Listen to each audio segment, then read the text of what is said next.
Chapter 22. Birth of the Precursor of Christ, and what the Lady Mary did on this occasion. The hour for the rising of the morning star, which was to precede the clear sun of justice, and announce the wished-for day of the law of grace, had arrived. The time was suitable to the Most High for the appearance of his prophet in the world, and greater than a prophet was John, who, pointing out with his finger the Lamb, was to prepare mankind for the salvation and sanctification of the world. Before issuing from the maternal womb, the Lord revealed to the blessed child the hour in which he was to commence his mortal career among men. The child had the perfect use of his reason, and of the divine science infused by the presence of the incarnate Word. He therefore knew that he was to arrive at the port of a cursed and dangerous land, and to walk upon a world full of evils and snares, where many are overtaken by ruin and perdition. On this account, the great child was, as it were, in a state of suspense and doubt. For, on the one hand, nature, having nourished his body to that state of perfection which is proper to birth, he recognized and felt, in addition to the express will of God, the compelling forces of nature, which urged him to leave the retreat of the maternal womb. On the other hand, he contemplated the dangerous risks of mortal life. Thus he hesitated between the fear of danger and the desire to obey, and he debated within himself, "If I meet this danger of losing God, whither shall it lead me? How can I safely converse with men, of whom so many are enveloped in darkness, and wander from the path of life? I am in the obscurity of my mother's womb, but I must leave it for a more dangerous darkness. I was imprisoned here since I received the light of reason, but more must I dread the unrestrained freedom of mortals. But let me, O Lord, fulfill thy will and enter the world, for to execute it is always best. To know that my life and my faculties shall be consumed in thy service, highest King, will make it easier for me to come forth to the light and begin life. Bestow, O Lord, thy blessing for my passage into the world." By this prayer, the precursor of Christ merited new graces and blessings at his birth. The fortunate child knew by the indwelling of God in his mind that he was sent to perform great things, and was assured of the necessary help. Before describing this most happy birth, I will try to explain the scriptural dates concerning it. It must be remembered that the miraculous pregnancy of St. Elizabeth lasted 9 days less than 9 months. For on account of the fecundity miraculously restored to a barren woman, the fruit conceived matured for parturition in this shorter time. When the angel Gabriel announced to Most Holy Mary that her cousin was in the 6th month of her pregnancy, it must be understood to mean that 8 or 9 days were still wanting for the completion of the 6th month. I have also said in chapter 16 that the heavenly lady departed on the 4th day after the incarnation of the Word for her visit to St. Elizabeth. St. Luke does not say that Most Holy Mary departed immediately, but in those days, and though she went in haste, yet she consumed 4 days on her journey, as said in the same chapter, number 207. I likewise reminded the reader that when the evangelist says that Holy Mary remained about 3 months in the house of St. Elizabeth, there were only 2 or 3 days missing, for in all respects the evangelist was exact in his words. Accordingly, Most Holy Mary, Our Lady, was present not only at the confinement of St. Elizabeth and at the birth of John, but also at the naming and circumcision of St. John, as I will now show.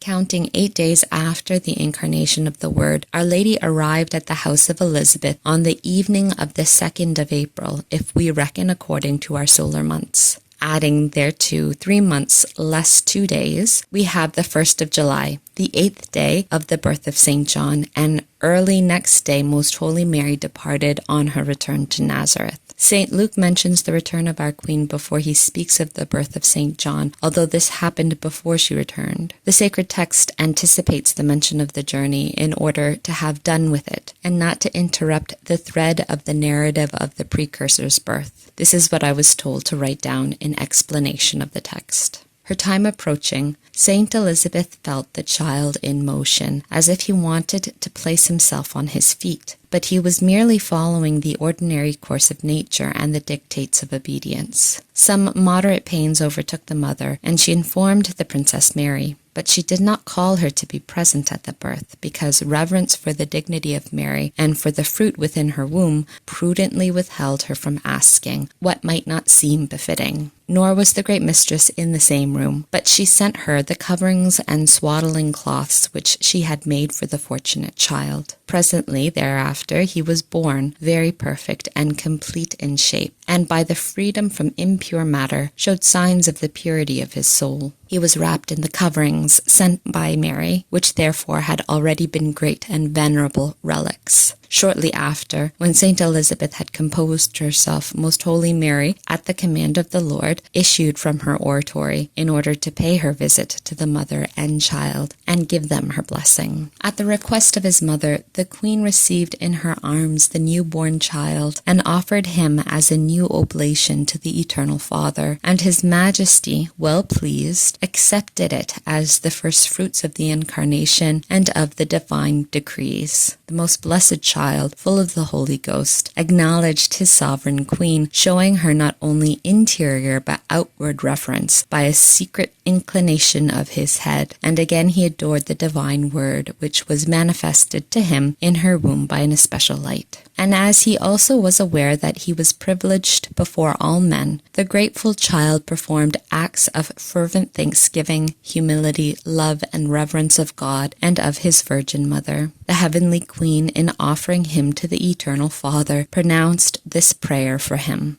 Highest Lord and Father, all holy and powerful, accept in thy honor this offering and seasonable fruit of thy most holy Son and my Lord. He is sanctified by the only begotten and rescued from the effects of sin and from the power of thy ancient enemies. Receive this morning's sacrifice and infuse into this child the blessings of thy Holy Spirit, in order that he may be a faithful minister to thee and to thy only begotten. This prayer of our Queen was efficacious in all respects, and she perceived how the Lord enriched this child, chosen as his precursor, and she also felt within herself the effects of these admirable blessings. While the Queen of the universe held the infant in her arms, she was for a short time secretly wrapped in sweetest ecstasy. During it, she offered up this prayer for the child, holding it close to the same breast where the only begotten of the Eternal and her own was soon to rest. This was the singular prerogative of the great precursor, granted to none among the saints. Therefore, it is not surprising that the angel called him great in the eyes of the Lord, for before he was born, the Lord visited and sanctified him, and being born, he was placed on the throne of grace. He was embraced by the arms which were to enfold the incarnate Word God, and thereby excited in the sweetest Mother of God the entrancing desire of holding within them the Son of the Most High, filling her with delightful affections for his precursor, the newborn child. Saint Elizabeth, being divinely informed of these sacraments, beheld her wonderful child in the arms of her who was his mother in a more exalted sense than she herself, she being his mother only as to his natural being, while Most Holy Mary held that position as to his existence in the order of grace. All this caused a most sweet tie of affection between the most blessed women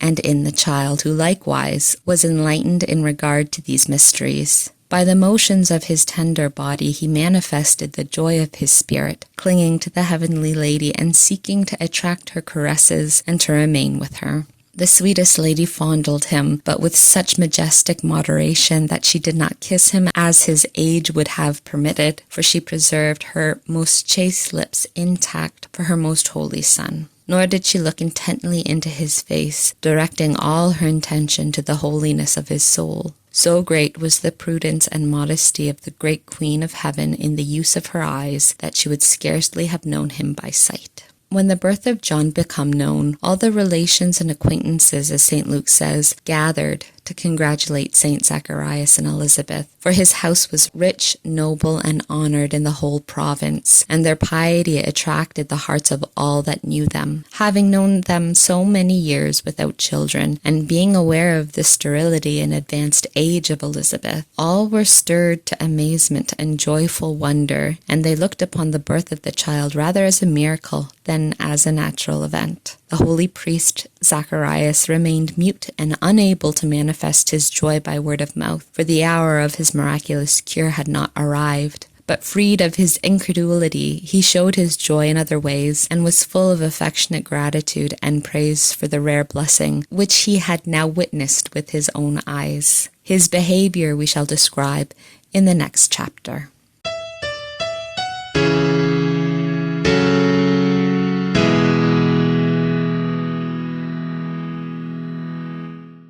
Instruction which the Queen of Heaven gave me.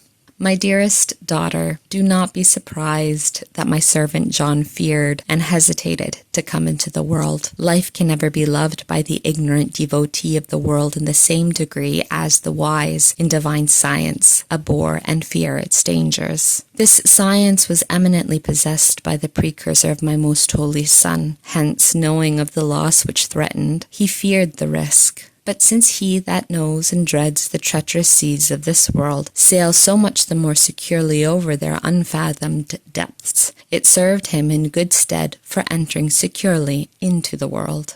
The fortunate child began his career with such disgust and abhorrence of all earthly things that his horror never abated. He made no peace with the flesh, nor partook of its poison, nor allowed vanity to enter his senses, nor obstruct his eyes. In abhorrence of the world and of worldly things, he gave his life for justice. The citizen of the true Jerusalem cannot be in peace or in alliance with Babylon, nor is it possible to enjoy at the same time the grace of the Most High and the friendship of his declared enemies. For no one can serve two hostile masters, nor can light and darkness, Christ and Belial, harmonize. Guard thyself, my dearest, against those living in darkness and the lovers of the world more than against fire, for the wisdom of the sons of this world is carnal and diabolical, and their ways lead to death. In order to walk the way of truth, even at the cost of the natural life, it is necessary to preserve the peace of the soul. 3 dwelling places I point out for thee to live in, from which thou must never intentionally come forth. If at any time the Lord should bid thee to relieve the necessities of thy fellow creatures, I desire that thou do not lose this refuge. Act as one who lives in a castle surrounded by enemies, and who perchance must go to the gate to transact necessary business. He acts with such wariness that he will pay more attention to safeguard his retreat and shield himself than to transact business with others, being always on the watch and on guard against danger. So must thou live if thou wishest to live securely, for doubt not that enemies more cruel and poisonous than asps and basilisks surround thee. Thy habitations shall be the divinity of the Most High, the humanity of my most holy Son, and thy own interior. In the divinity thou must live like the pearl in its shell, or like the fish in the sea, allowing thy desires and affections to roam in its infinite spaces. The most holy humanity shall be the wall which defends thee, and his bosom shall be the place of thy rest, and under his wings shalt thou find refreshment. Thy own interior shall afford thee peaceful delight through the testimony of a good conscience, and it will, if thou keep it pure, familiarize thee with the sweet and friendly intercourse of thy spouse. In order that thou mayest be aided therein by retirement of the body, I desire that thou remain secluded in thy choir or in thy cell, leaving it only when obedience or charity make it inevitable. I will tell thee a secret. There are demons whom Lucifer has expressly ordered to watch for the religious, who come forth from their retirement in order to beset them and engage them in battle and cause their fall. The demons do not easily go into the cells because there they do not find the occasions afforded by conversations and the use of the senses, wherein they ordinarily capture and devour their prey like ravenous wolves. They are tormented by the retirement and recollection of religious, knowing that they are foiled in their attempts as long as they cannot entice them into human discourse.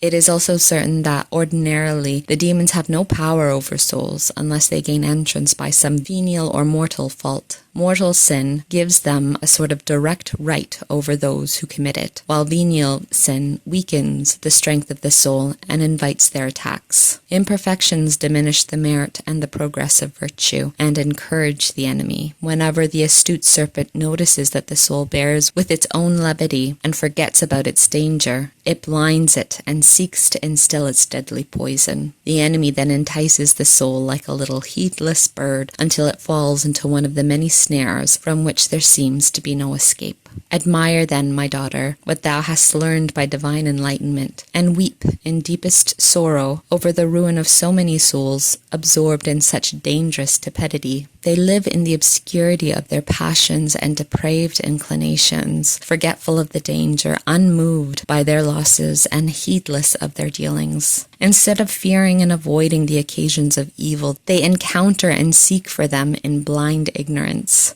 In senseless fury they follow their pleasures, place no restraint on their passionate desires, and care not where they walk, even if to the most dangerous precipices. They are surrounded by innumerable enemies who pursue them with diabolical treachery, unceasing vigilance, unquenchable wrath, and restless diligence. What wonder, then, that from such extremes, or rather from such unequal combat, irreparable defeats should arise among the mortals? And that, since the number of fools is infinite, the number of the reprobate should also be uncountable, and that the demon should be inflated by his triumphs in the perdition of so many men. May the eternal God preserve thee from such a misfortune, and do thou weep and deplore that of thy brethren, continually asking for their salvation as far as is possible.